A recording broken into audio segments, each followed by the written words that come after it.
கர்த்தர் வாக்கு கொடுக்கிறாரு.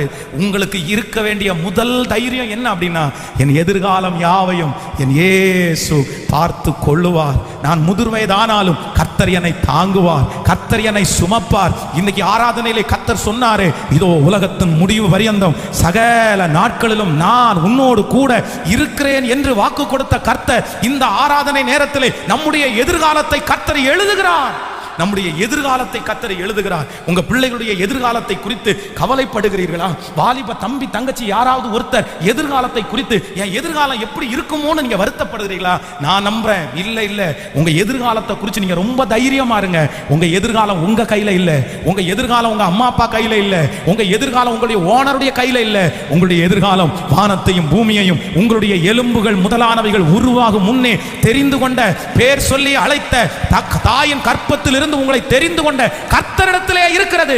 அவர் நமக்கு பிரகாசமான எதிர்காலத்தை வைத்திருக்கிறார். நம்முடைய பிள்ளைகளுக்கு கர்த்தர் பிரகாசமான எதிர்காலத்தை வைத்திருக்கிறார். கைகளை உயர்த்தி ஒரு ஹல்லேலூயா சொல்லும். அப்போ எனக்குள்ள ஒரு பெரிய தைரியம் இருக்கணும். நான் எங்க போனாலும் ஒரு பெரிய தைரியம் இருக்கணும். இன்னைக்கு சூழ்நிலை எப்படி வேணாலும் இருக்கலாம், இன்னைக்கு நிலைமை எப்படி வேணாலும் இருக்கலாம், ஆனா ஒரு நாள் என் எதிர்காலத்தை கர்த்தர் ஆசீர்வதிப்பார்.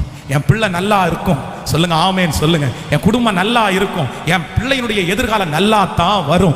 கர்த்தர் என் பிள்ளைய நல்லா வைப்பார். அவன் வாழ்ந்திருப்பான், அவன் சுகித்திருப்பான். அவனுடைய எதிர்காலத்துல நான் பட்ட எந்த கஷ்டமும் என் பிள்ளை பட கர்த்தர் அனுமதிக்க மாட்டார். என் எதிர்காலத்தை, என் பிள்ளையினுடைய எதிர்காலத்தை கர்த்தரே கரத்துல வைக்கிறார். ஆமென். இந்த ஜெபத்திற்கு இந்த சத்தத்தை கேட்கிற யாரோ ஒருத்தருக்கு இப்படி நடக்கலாம். பாஸ்டர் நீங்க சொல்றது உண்மை பாஸ்டர். நேற்றைக்கு ராத்திரி கூட என் எதிர்காலத்தை நினைச்சு நான் குழம்பி போனேன். எனக்கு ரொம்ப பயமா இருக்கு பாஸ்டர் வர வர.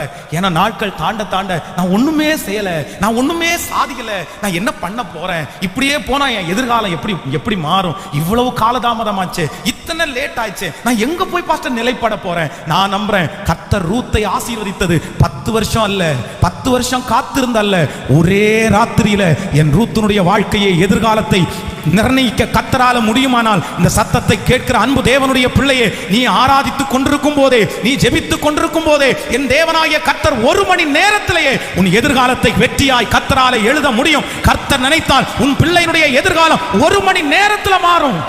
1 மணி நேரத்துல மாறும். 1 மணி நேரத்துல மாறும். ஏன்னா என் எதிர்காலத்தை கர்த்தர் வச்சிருக்கிறாரு. ஹல்லேலூயா. விசுவாசிக்கிறீங்களா?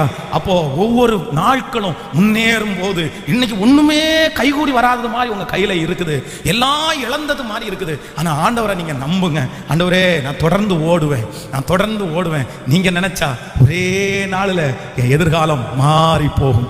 ஆமென் சொல்லுங்க.